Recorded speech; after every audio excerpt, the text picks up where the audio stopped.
तो पिछले एपिसोड में आपने देखा था राजा को रानी से इश्क वाला लव हो गया था। लाइव एटेन्यूएटेड वैक्सीन हमने देखी थी। अब हम देखेंगे उसके आगे की कहानी कि रानी मान गई और राजा और रानी के बीच में क्या क्या हुआ।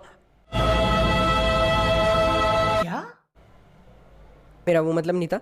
हम देखेंगे किल्ड वैक्सीन, सब यूनिट्स, टॉक्साइड्स वगैरह जो भी हैं।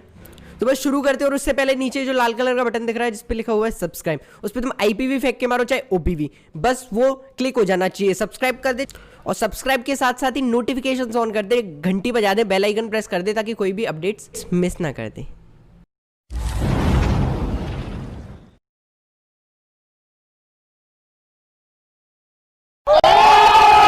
ओके, लाइव वैक्सीन में हम क्या कर रहे थे? एटेन्यूएटेड पैथोजन को इंजेक्ट कर रहे थे।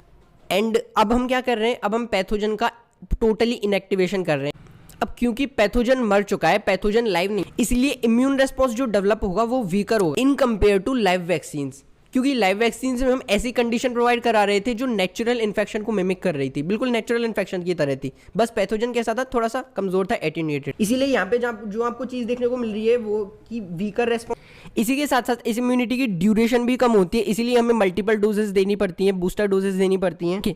अच्छा, ये तो होगा नुकसान। अब पैथोजन के डेड होने का हमें फायदा क्या होता है? फायदा इन वैक्सीन का क्या होगा कि ये रूम टेम्परेचर पर ज्यादा टाइम तक स्टेबल रहेंगी। अब स्टेबल रहने से क्या मतलब है कि ये खराब नहीं होंगी। लाइव वैक्सीन में क्या होता है आप देखेंगे आगे कोल्ड चेन में कि उन्हें स्टोर करने के लिए हम डिफरेंट टाइप के इंस्ट्रूमेंट्स का यूज करते हैं। उन्हें एक फिक्स रेंज ऑफ टेम्परेचर चाहिए, क्योंकि पैथोजन ही मरा हुआ है तो रिस्क के तो चांसेस होते ही नहीं है।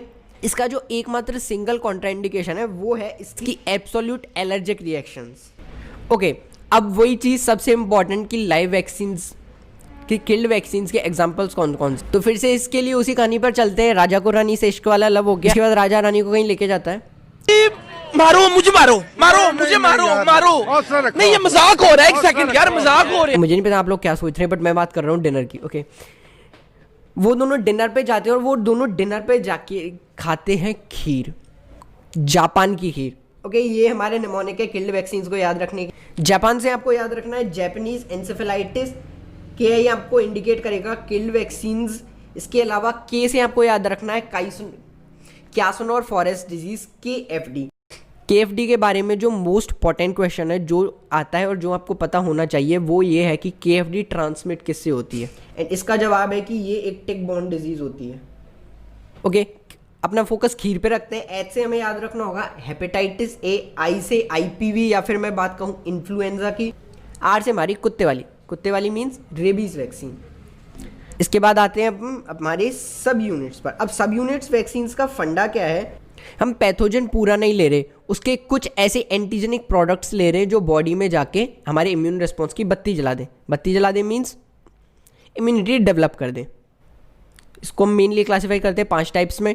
टॉक्सॉइड वैक्सीन होती है जिसमें हम टॉक्सिन्स यूज करते हैं, प्रोटीन वैक्सीन होती हैं, पॉलीसैकेराइड वैक्सीन होती हैं, एंड कॉन्जुगेट वैक्सीन होती हैं, एंड रिकॉम्बिनेंट वैक्सीन होती हैं। ओके, एक एक करके देख लेते हैं। सबसे पहले हम देखते हैं टॉक्सॉइड। इसको याद करना बहुत ज़्यादा आसान है। आपको टी से देखना है टॉक्सॉइड, और टी से जो इसका एग्जाम्पल होता है वो होता है टेटनस, TT टॉक्सॉइड। इसके अलावा एक और टॉक्सॉइड जो होता है वो जो आपको याद रखना ज़रूरी है वो होता है हमारा डिप्थीरिया टॉक्सॉइड। ओके, टॉक्सॉइड्स के बाद आती है प्रोटीन वैक्सीन। तो प्रोटीन वैक्सीन के एग्जाम्पल्स कौन कौन से? इसी से पूछ लेते, इसी के नाम में छुपे हुए हैं। इसका नाम जो हमें बता रहा है P से पर्ट्यूसिस की वैक्सीन। एंड लास्ट में ये क्या कह रहा है? लास्ट में IN से हमें इंडिकेट कर रहा है इन्फ्लुएंजा वैक्सीन की तरफ।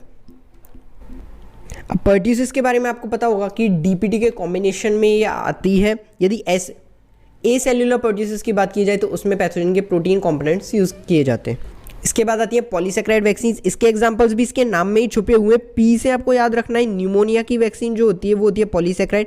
एंड एस से आप याद रखेंगे साल्मोनेला की vaccine, polysaccharide, pneumonia and salmonella. इसके बाद आती है हमारी कॉन्जुगेट वैक्सीन। अगेन इसको आसान बनाने के लिए हम याद रखेंगे इसके नाम से, और इसके नाम में को आपको इंडिकेट करेगा कॉकल मीन्स न्यूमोकॉकल की वैक्सीन हो चाहे मेनिंजोकॉकल की वैक्सीन हो, वो होंगी कॉन्जुगेट वैक्सीन। एंड लास्ट में आती है रिकॉम्बिनेंट वैक्सीन, जैसे हो गई हेपेटाइटिस B की वैक्सीन। अब यदि मैं आपसे कहूँ हेपेटाइटिस B की वजह से दी जाती है, फॉर एग्जांपल IM इंट्रामस्कुलर दी जाती है, तो उसमें पेशेंट के अंदर यीस्ट सेल इंजेक्ट किया जाता है। इसके पीछे क्या फंडा है? देखिए, इसका नाम जो है रिकॉम्बिनेंट वैक्सीन, ये बेस्ड होती हैं रिकॉम्बिनेंट डीएनए टेक्नोलॉजी के प्रिंसिपल पर। ये आपने 12th में भी पढ़ा हो। तो हेपेटाइटिस बी की वैक्सीन का भी कुछ ऐसा ही प्रोसीजर है। इसमें हम क्या करते हैं, हेपेटाइटिस बी का जो वायरस होता है उसके जेनेटिक मटेरियल का जो कंपोनेंट हमें चाहिए हम उसे निकाल लेते हैं। कौन सा कंपोनेंट हमें चाहिए? ऑब्वियसली वो कंपोनेंट जो एंटीजेंस एक्सप्रेस करता है, ताकि हमारी इम्यूनिटी उसे आइडेंटिफाई कर सके। एंड उस डीएनए के पार्ट को हम कंबाइन कर देते हैं किसी इकोलाई के प्लाज्मिड के साथ। देन उसे इंजेक्ट कर दिया जाता है एक यीस्ट सेल में, जो अब बन चुका है एक रिकॉम्बिनेंट यीस्ट सेल। एंड इसी यीस्ट सेल को यूज किया जाता है वैक्सीन्स बनाने के लिए। फाइनली एक और चीज जो हम देख लेते हैं वो है कॉम्बिनेशन वैक्सीन्स। बहुत ज़्यादा सिंपल है, आपको पता भी है कि हम वैक्सीन्स को कॉम्बिनेशंस में देते हैं। जैसे आप डीपीटी का ही एग्जांपल ले लीजिए। डीपीटी में 3 वैक्सीन्स हम एक साथ देते हैं, डिप्थीरिया की, पर्ट्यूसिस की एंड टेटेनस की।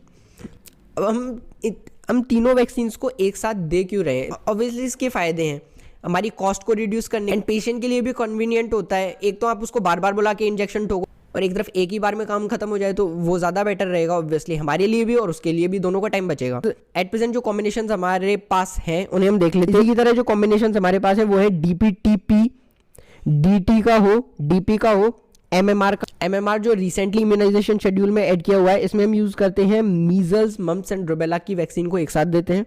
ओके, पेंटावेलेंट वैक्सीन डीपीटी का ही मॉडिफिकेशन है, इसमें हमने 2 वैक्सीन और ऐड कर दी है। एक है हेपेटाइटिस बी की एंड एक है हीमोफिलस इन्फ्लुएंजा बी। अभी के लिए सिर्फ इतना ही, इससे आगे हम देखेंगे national immunisation schedule. So thank you. Video को लाइक कीजिएगा, शेयर कीजिए एंड चैनल को सब्सक्राइब ज़रूर कीजिए।